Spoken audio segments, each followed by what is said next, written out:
So what I have done now is I have categorized these questions because a lot of people have asked more or less the same kind of questions in slightly different ways. So what I've done is I've categorized these questions as a general approach. That is a predominant question, like how would I approach a subject? Well, the approach is largely dependent on the subject that you're making the film on. Now, for example, if you're making a film like Bajirao Mastani, now the approach, the script came to me a little later, but what I have done was when I knew that I was going to be working on a film called Bajirao Mastani, I decided to do a bit of reading. I ordered for a book, and there are several interpretations, and several people have written on that. But I kind of picked out a book which I thought would be good enough information. Now, I'm not going into what kind of author is given what kind of his or her interpretation of this particular story. I just wanted the facts, the basic facts, the characters, the names of the characters. Who's Bajirao Mastani? Who's Kashibai? Who is like all these, who's Mastani? So all these characters and their plays and their relationship with each other, and the story broadly also, what the story was, because a lot of people have different views. Some writers dismiss Mastani as a mistress, and but some writers say that no, she was his second wife, Bajirao's second wife. So I needed to read something. So basic story I read, basic premise is something that I kept myself informed with. So when the script landed up on my lap, then I was more or less clear about ये किसके बारे में हो रहा है, what is the, whom are we talking about? This is an historical character, and a very powerful character and a very powerful story at that. So the script gave me the point of view of the director, how he was going to treat the film. How, what do you mean by treating the film? How he was going to give, how he was going to develop a character of Bajirao Mastani, for example. How he was going to dress them. How he was going to, who's going to play Bajirao, who's going to play Mastani, who's going to play Kashibai, who's going to play the mother. So these are things that the director defines when he's writing a script. He's having these particular characters in mind, and there is a way that he is going to approach the story. So what does happen is, even when, if you recall, when you were kids, when your favorite uncle or your dad or your mom narrated to you a story, you started imagining that particular character. So each of us have our own imaginations of what this prince or this princess would look like, what this king would look like, what the tiger would look like, and how the tiger spoke to the rabbit, or how the lion was hunting this deer. So these are images that we, in our little minds, little brains, would kind of try and create these particular characters.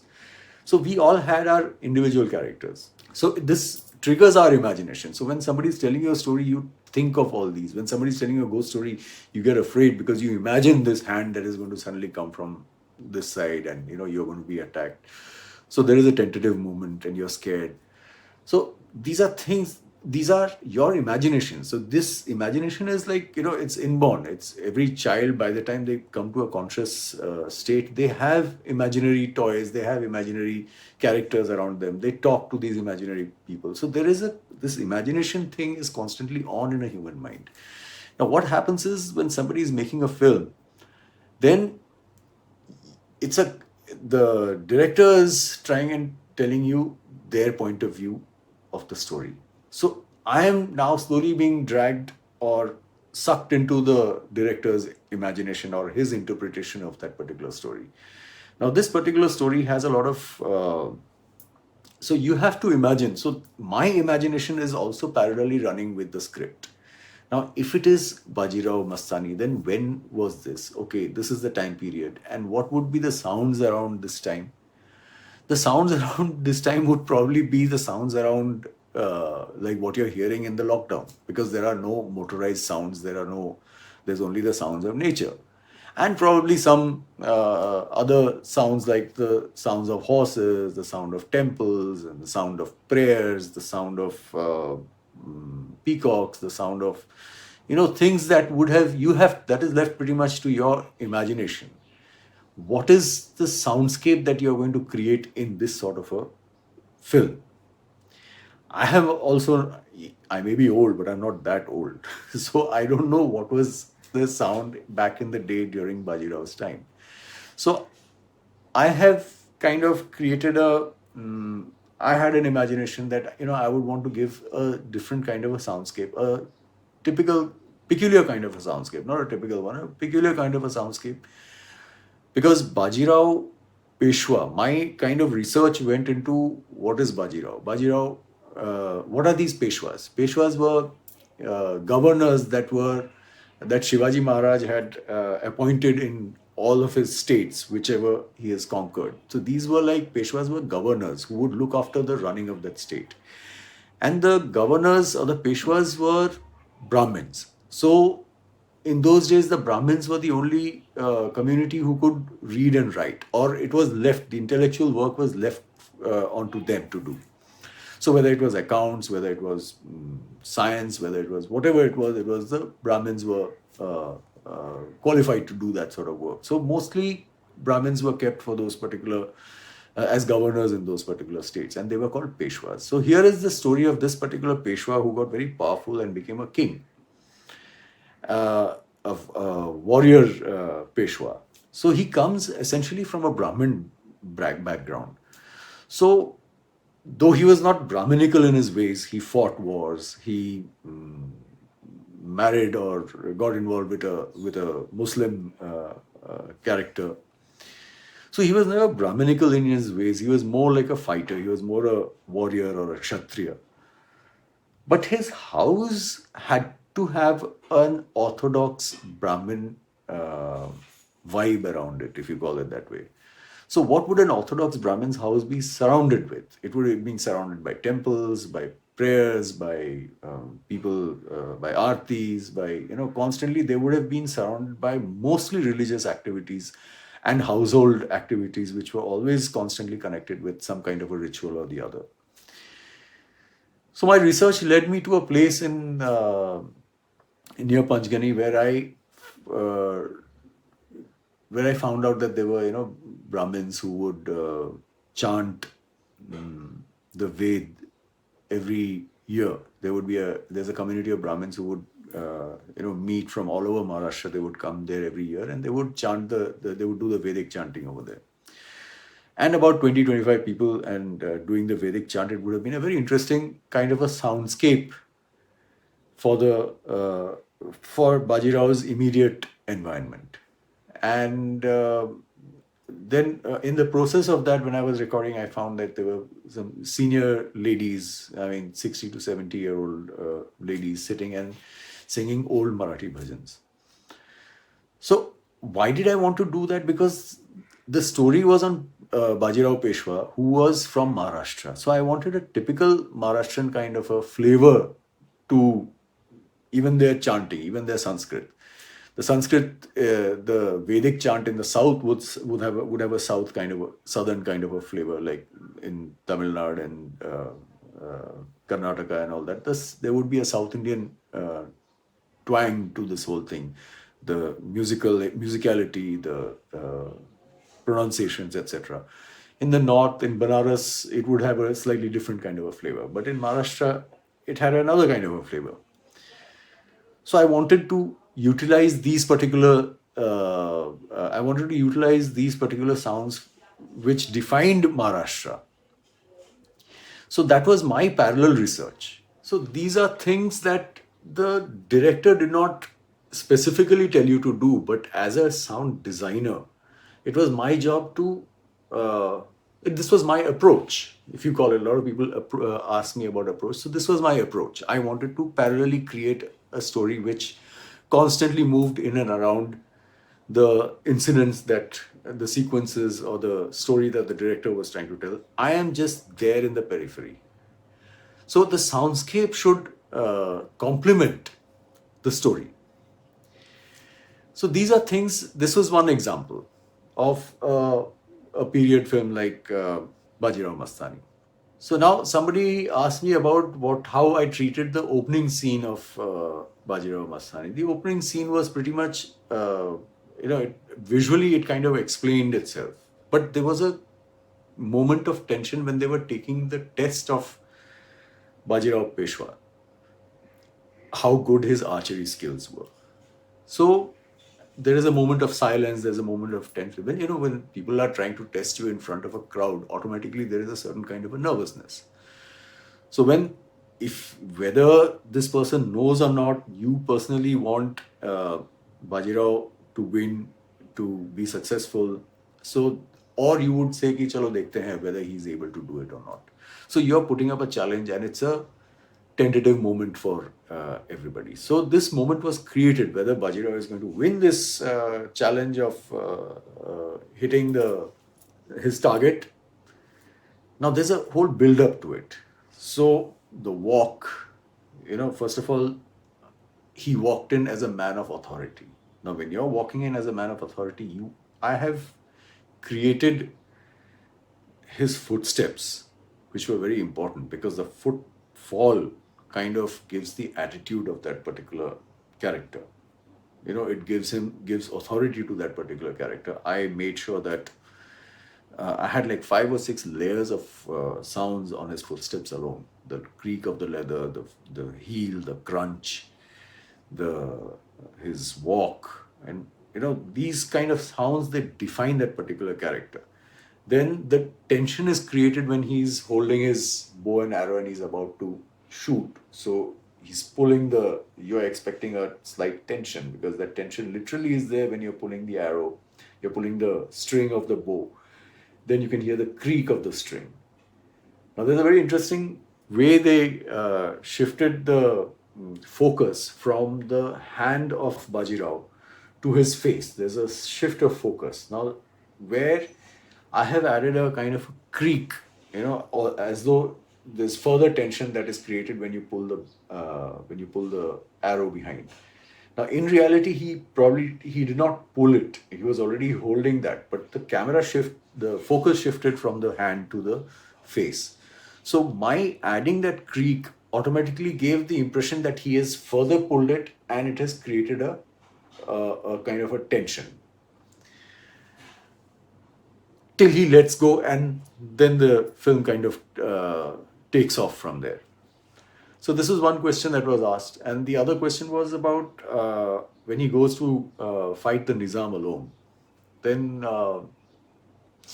it was pretty much him riding the horse. There was nothing very elaborate about that whole thing, except for the sounds of the horse and the neighs and the foley of his jumping. The only thing that was not there, because that was done in computer graphics, is the arrow, the direction of the arrow, and how would the arrows fly over him. So I had to wait for those particular things, whether the arrows are flying from behind him or flying towards him.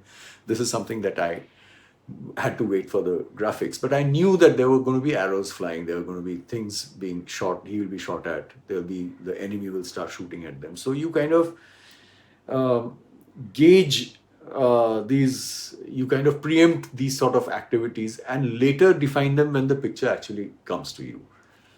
I'll tell you about this animation later. So this is how you would approach. When Aditya Dhar sent me the script of URI, he called me and he said that I'd like you to read the script. I'm planning a film on the attack on URI. So attack on URI got you thinking, and luckily for me, the script arrived even before I started ideating as such. So when I read the script, and I called him back, and Aditya asked me, so what do you think? And this Aditya reminded me later. He said, I apparently told him that I could hear the film. I could hear what is going on in the film. Because the story was, for most of you who have seen URI, you'll know what was shown is very close to what was written. So it automatically gave you ideas. it automatically gave you, you started making your notes, you started doing research about Uri, you started seeing, doing research about the NSG. From my side, the director has done his bit of research, but I'm doing it from my side because I want to literally be on the same page as him. So, of course, there's this whole script that is there, which automatically puts me at par with his vision. But then there are other things which are not necessarily mentioned in the script, but I have to do my bit of research on it, because what are the kind of weapons that are being used? What are the kind of choppers that are being used? Which is the environment that they're operating in? So these are things that are left entirely onto my imagination, which is why we are chosen. Now, I know that I will take on this responsibility from the director, so he does not have to worry about what are the sounds that will accompany the sequence. So for Uri, I read the script, I made my mental notes, and I kind of made my preparations as to where it is going to be, what is the time frame, who are these NSG commandos. I read whatever I could about them. I saw a lot of material on YouTube about them. I read some newspaper reports about them. I saw some news clippings about the whole Uri attack and things like that. So this is how you inform yourself. This is how you do your bit of research when you're going to be addressing a subject, whichever the subject is. And unless, of course, it is, now Bajirao was based on an historical character, Uri was based on an incident. Now there could be something that is completely fictional. Now, like for example, Piku is a completely fictional situation. It's a family kind of a drama. Now the treatment for that sort of a film is going to be again very different. Piku, on the other hand, had no action as such. It was a family drama, but there was a journey. There was this old man, this quirky old man who had his whatever obsession with his health and medicine and stuff like that, and his daughter. So a beautiful relationship between a father and a daughter. Now, in this sort of a film, what happens is sound is very incidental. It is not something that drives the film. Now, you must understand that almost it has to be discreet in this sort of a film. You should not even notice that there are sounds. When like I told you about the lockdown, that we are going about with our daily work, and we are not conscious about the fact that there's a whole sound of nature which is actually constantly playing along. So the treatment of a subject like Piku is that these sounds are incidental, and it's a drama in the house, it's a journey, and incidental cars passing by on the highways, uh, wherever they're stopping, the sounds of the dhabas, and a typical sound near the. So you could not go above the.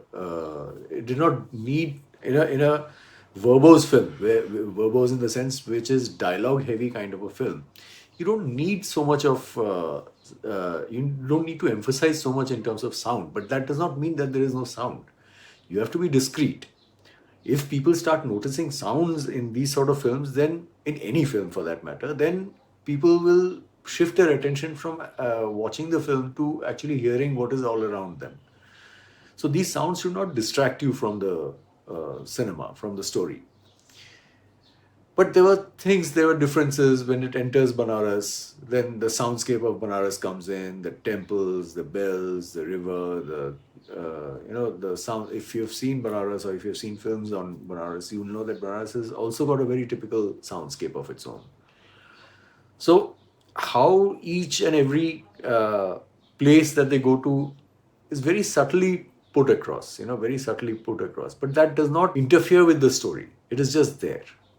Unfortunately, people start noticing sounds in action movies or horror films because they're very conscious. Suddenly there's a silence and there's a creak of the door opening, and suddenly you see no character over there. That's a horror film. Now, these are things that are sound driven, which is why people sit up and notice these kind of sounds. It happens to us when we walk into the dark. We can't see very much, but then our ears become very acute. We kind of navigate ourselves with what we are hearing. So this is human nature, and this is what we are trying to simulate on screen. So romantic films, dramas, there's a little more music at play because you're having there's a lot more music in those kind of films than incidental sound effects. So in terms of design, the work is pretty adequate and heavy also, but not probably as heavy as an action film. One of the questions was, what takes you so much of time? What does take so much of time is the detailing that you would put in. For example, how many gunshots were there? How many times were the choppers flying over? How many fight sequences were there? How many times did he hit that person? Where did he stab them? So these are things that are constantly happening, and these take a lot of time because it's a combination of the library effects and it's a combination of the Foley. So together with these sounds, it takes a lot more time to design an action scene than it does in a family kind of a drama like Piku.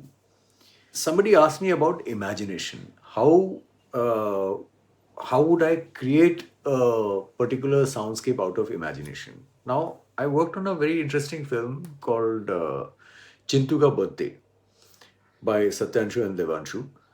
And this was a very interesting story about an Indian family who's stuck in the first Iraqi war, the first Gulf War, and how, for whatever reason, they could not come back or they could not be evacuated because there was some issue with their documentation.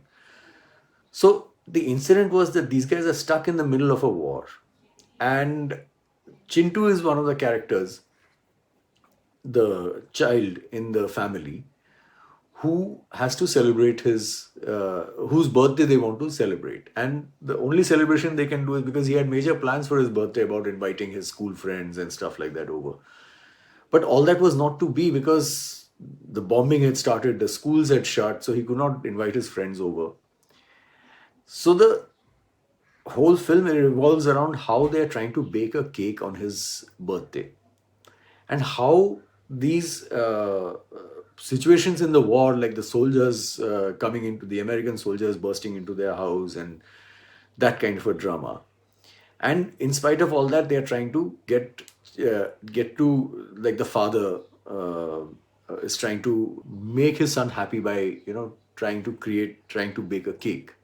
So this was generally the story and the situation that we are in the film. Now, this film, I have never been to Iraq, let alone in a war-torn Iraq. But I had to create out of imagination the soundscape of a country which is alien to me and which is being attacked by Americans, where Saddam Hussein is being defeated. And in that sort of an environment, I have to imagine all that and create a soundscape of that to hold the story. Because the entire film was shot inside one house, inside one locality. It was inside the house. Now, of course, they didn't have the budget, and going to Iraq and shooting in Iraq and stuff like that would be very dangerous even today. So that house was created in a set in Film City in Mumbai.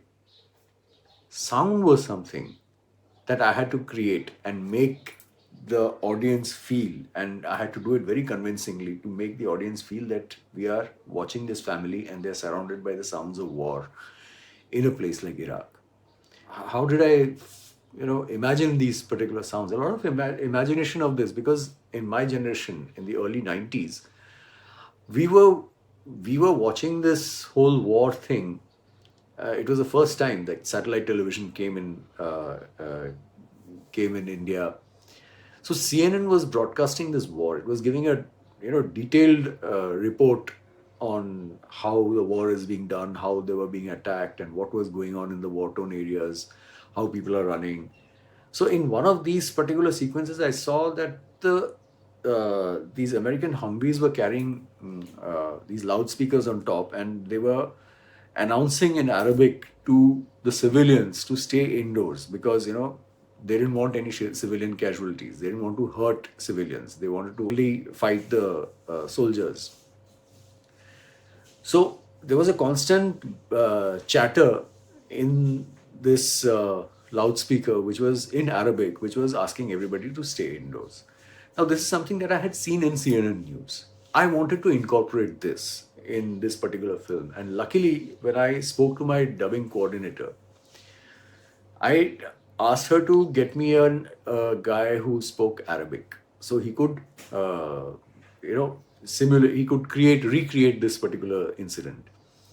And luckily, I found an Iraqi student. Of course, he was a young guy, but he did remember what I had asked him to do. He did remember these cars roaming around and telling people to stay indoors, don't come out, you might be hurt, and stuff like that. So I recorded his voice and I made it sound like it is coming from a loudspeaker, and it was constantly on.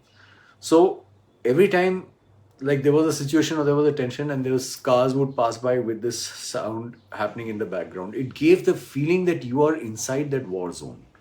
You were inside that particular situation. You could hear the muted sounds of the choppers. You could hear the cars passing by. So this gave you a kind of a perspective. This gave you a feeling that you were inside a war zone. So this was completely out of imagination. So your imagination can go anywhere, but it has to stick to the subject. It has to stick to the plot, basically. Then there was one scene in a film called Eklavya, which I had worked on around 2006, 2005, 2006. It was a film by Vinod Chopra.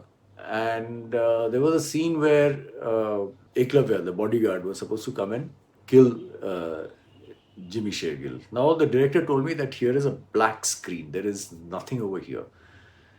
And he enters the house and he has to kill this character, because in this, the Eklavya, Mr. Bachchan, he was supposed to be a person who could not see very well but guided himself with his hearing.